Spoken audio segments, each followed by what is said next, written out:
আসসালামু আলাইকুম ওয়া রাহমাতুল্লাহ। আসসালামু আলাইকুম ওয়া রাহমাতুল্লাহ।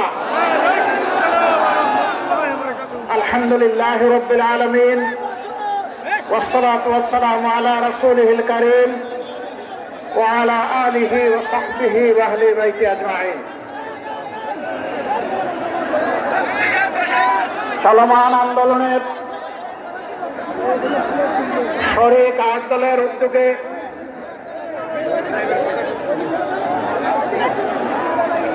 খুলনার মধ্যস্থলে আজকের এই বিভাগীয় সমাবেশের সম্মানিত সভাপতি, ইসলামী আন্দোলন বাংলাদেশের সম্মানিত আমির, বিশিষ্ট আলেমে দ্বীন, চরমনায় সম্মানিত পীর হযরত মাওলানা সৈয়দ রেজাউল করিম, মঞ্চে বসা আট দলের শীর্ষ নেতৃবৃন্দ, বিশেষ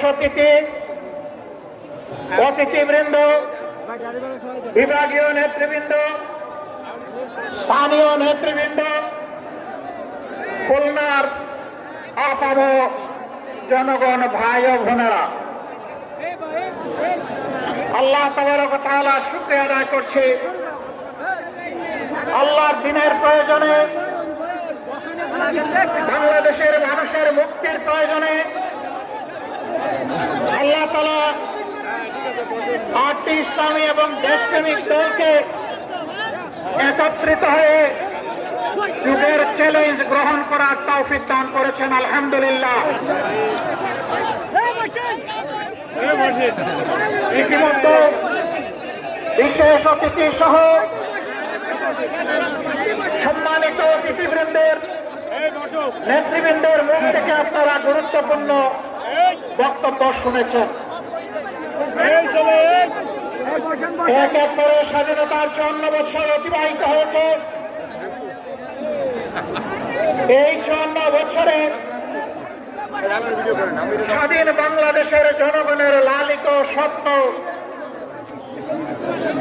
অনেকটাই বাস্তবায়িত হয়নি। দৃশ্যমান কিছু উন্নয়ন সাধন হয়েছে, আমরা তা অস্বীকার করব না।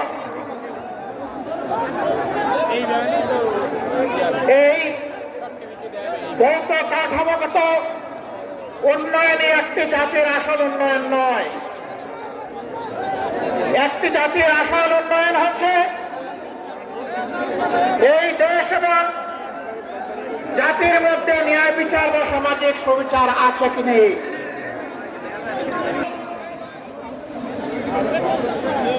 অ্যাকাউন্ট ভর্তি যাওয়ার কোনো টাকা নেই, বাংলাদেশে তার জন্য কোনো বিচার নেই।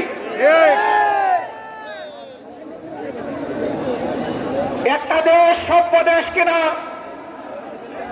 তার পরিচয় হচ্ছে সেই দেশের শিক্ষা ব্যবস্থাটা কেমন। সাধারণ এবং বিশেষায়িত শিক্ষা দেওয়ার জন্য দেশে বেশ কয়েকটি পাবলিক এবং প্রাইভেট বিশ্ববিদ্যালয়, কলেজ, স্কুল এবং প্রাইমারি স্কুল রয়েছে, যার সংখ্যা লক্ষ লক্ষ। মাদ্রাসা শিক্ষা ব্যবস্থায় আমরা দেখি সেখানে ইলমে দ্বীনের চর্চা হয়, সেখানে কোনো গণরুম নাই, সেখানে কেউ কাউকে খুন করে না,